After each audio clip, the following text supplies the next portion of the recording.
As we record this, the no-compete is up, and you start back to work tonight. Yay! Finally, I can get back in the ring. I'm so excited. How long has it actually been? I guess, was it a 3-month? Yeah, it's been 3 months. My last match was on the Raw against Asuka right after the Money in the Bank pay-per-view. So, 3 months, and I can finally get back in the ring. Is that the longest break you've had for a while? Like, I guess without an injury, I guess it'd be the longest time that you've sat. Yeah, apart from injury. I was unlucky with a couple of injuries. I actually managed to dislocate my shoulder and tore my labrum when I was on the UK tour.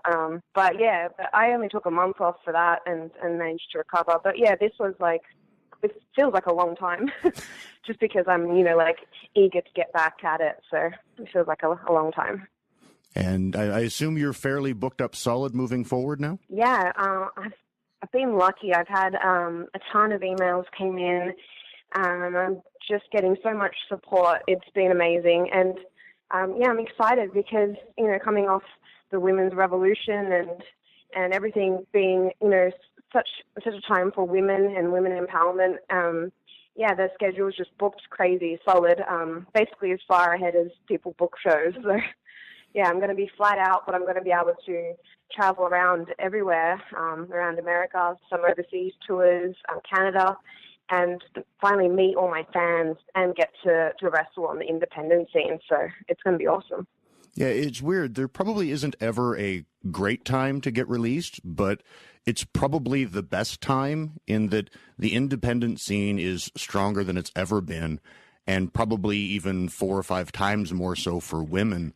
That there's women promotions out there, and almost any company is looking to put women on shows. So it's probably when the independent scene's in the most demand, and it's probably working out in your best interests, I guess. Yeah, no, you're right, exactly right, and that's what makes it so exciting. Like tonight's actually my first match back, and it's for WrestlePro, and they've put me against Angelina Love in the main event.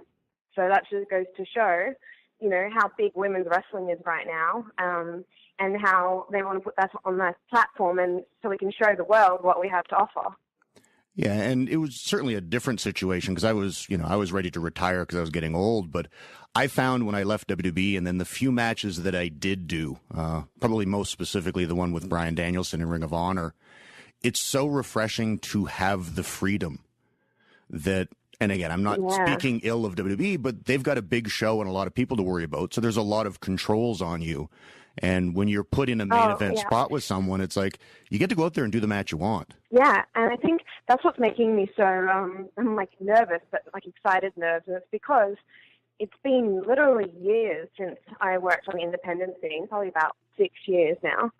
And there is that, the freedom of being in control and, not having to worry about times on TV and limitations and characters and storylines so much, and going out there and being able to perform and to wrestle and enjoy it. One thing I did want to touch on, I'm just curious, did you ever know where Emelina was going, or did they ever get as far as to tell you that? No. I wish I had more to say. I don't know, I guess there was an idea to it, and then they kind of realized along the way that wasn't me. That wasn't for me at all. I'm just not a diva, I'm not like that at all. So, and I just want to wrestle. So I think they kind of realized that along the way or something like that, and just were like, let's just have her be Emma, have her be herself, and then we were able to bring that back around. Yeah, and that's something, I tell all my students that more often than not, there is that one, I don't like using the word character, but that one version of yourself that is you. And your whole career is finding that. And when you find it, you're set. And I found Lance Storm in ECW. And I also had that moment in WWE where they decided to reinvent me. And it's like, I am not a dancer. This isn't me. And the evil Emma with the gloves and the shades, to me, it's like, when I saw that, it's like it just looked, felt, and just seemed like you. Yeah, and that's the thing. I'm comfortable doing that. I'm just in real life. I'm sarcastic. I'm a bit of a smartass. I like to have fun and joke around, but I love to wrestle. So I think that was just the combination of everything and just came out in that character, like, get out of my way. I've got a job to do. It sounds familiar. Maybe that's why we get along so well. Yeah, exactly. All right. Really appreciate that, Tennille.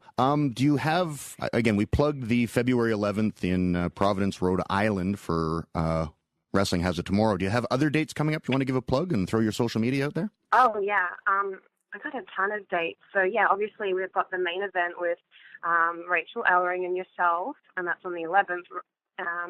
And then, I have PPW in Hazleton on the 17th. I've got bar wrestling in LA on the 22nd, and then Absolute Wrestling on the 23rd in Cleveland, Standalone in New Jersey on the 24th.